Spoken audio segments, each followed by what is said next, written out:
Wherever you go, whatever you do, throw a little at it. Omax, Vest and Briefs.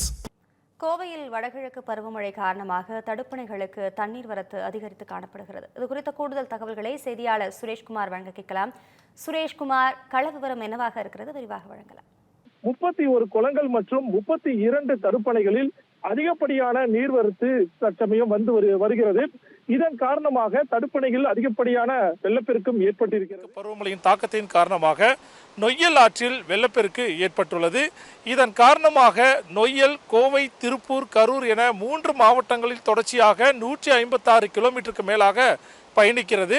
இதனால் கோவை மாவட்டத்தை பொறுத்தளவில் நொய்யல் ஆறு செல்லக்கூடிய வழி நெடுகிலும் இருக்கக்கூடிய 31 குளங்கள் மற்றும் 32 தடுப்பணைகளில் அதிகப்படியான நீர்வரத்து தற்சமயம் வந்து வருகிறது. இதன் காரணமாக தடுப்பணையில் அதிகப்படியான வெள்ளப்பெருக்கம் ஏற்பட்டிருக்கிறது. எனவே இதனை காண்பதற்காக பொதுமக்களும் இளைஞர்கள் குடும்பத்துடன் வருகிறார்கள். இதனை கட்டுப்படுத்த வேண்டும், உரிய பாதுகாப்பு வழங்கிட வேண்டும் என காவல்துறையினருக்கு சமூக ஆர்வலர்கள் கோரிக்கை விடுக்கிறார்கள். அதே போல நொய்யல் ஆற்றில் ஏற்பட்டுள்ள வெள்ளத்தின் காரணமாக கோவையில் உள்ள முக்கிய குளங்களிலும் நீர்மட்டமானது உயர்ந்து வருகிறது. இதன் காரணமாக நிலத்தடி நீர்மட்டமும் அதிகரிக்கும் வாய்ப்பு ஏற்பட்டிருக்கிறதாக விவசாயிகள் மகிழ்ச்சி தெரிவிச்சிருக்காங்க. கோவையினுடைய முக்கிய குடிநீர் ஆதாரமாக இருக்கக்கூடிய சிறுவாணி அணையின் நீர்மட்டமும் வரையறுக்கப்பட்ட 44.6 அடி வரை அந்த நீரை தேக்கி வைக்கலாம். தற்சமயம் 38 அடி வரை அதனுடைய நீர்மட்டம் உயர்ந்திருக்கிறது. அடுத்ததாக பில்லூர் அணையின் நீர்மட்டம் வெகுவாக உயர்ந்து வருகிறது. இதன் காரணமாக அடுத்து வரும் நாட்களில் குடிநீர் பிரச்சனை இருக்காது என மாநகராட்சி தரப்பில் தெரிவிக்கப்பட்டிருக்கிறது.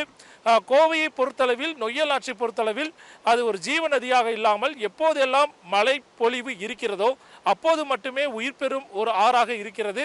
அவ்வாறு உயிர் பெறும் போது பண்டைய காலங்களில் இருந்தே நிலத்தடி நீரை சேமிக்கும் வகையில் ஆங்காங்கே குளங்கள் வெட்டப்பட்டன.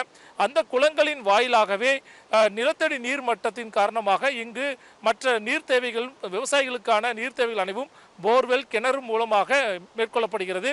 தற்சமயம் வடகிழக்கு பருவமழையின் தாக்கம் மாநகர பகுதிகளில் இல்லாவிட்டாலும் புறநகர் பகுதிகளில் ஆங்காங்கே பெய்யும் மழை மற்றும் மேற்கு தொடர்ச்சி மழைப்பொழிவுகளில் பெய்து வரும் கனமழை போன்ற காரணமாக நொய்யல் ஆற்று மீண்டும் வெள்ளப்பெருக்கு ஏற்பட்டிருப்பது பொதுமக்கள் மத்தியிலும் விவசாயிகள் மத்தியிலும் மகிழ்ச்சியை ஏற்படுத்தி இருக்கிறது. அதே சமயம் முக்கிய சுற்றுலா தலமாக இருக்கின்ற கோவை குற்றாலத்திலும் அதிகப்படியான நீர்வரத்து இருப்பதால் தற்சமயம் சுற்றுலா பயணிகளுக்கு அனுமதி இல்லை. தற்காலிகமாக கோவை குற்றாலம் மூடப்படுவதாக வனத்துறை தரப்பில் தெரிவிக்கப்பட்டிருக்கிறது. மேலும் கோவை மாநகராட்சியின் முக்கிய குளங்களாக இருக்கக்கூடிய உக்கடம், பெரியகுளம், வாலாங்குளம், முத்தண்ணன் குளம் உள்ளிட்ட 9 குளங்களும் ஸ்மார்ட் சிட்டி திட்டத்தின் கீழ் மேம்படுத்தப்பட்டிருக்கின்றன. அந்த குளங்களில் எல்லாம் நீர்மட்டம் உயர்ந்து வருவதால் அதனை காண்பதற்கும் பொதுமக்கள் அதிகப்படியாக வர துவங்கி இருக்கின்றனர். விரிவான தகவல்களை வழங்கியமைக்கு நன்றி Sureshkumar. Wherever you go, whatever you do, throw a little at it. Omax, Vest and Briefs.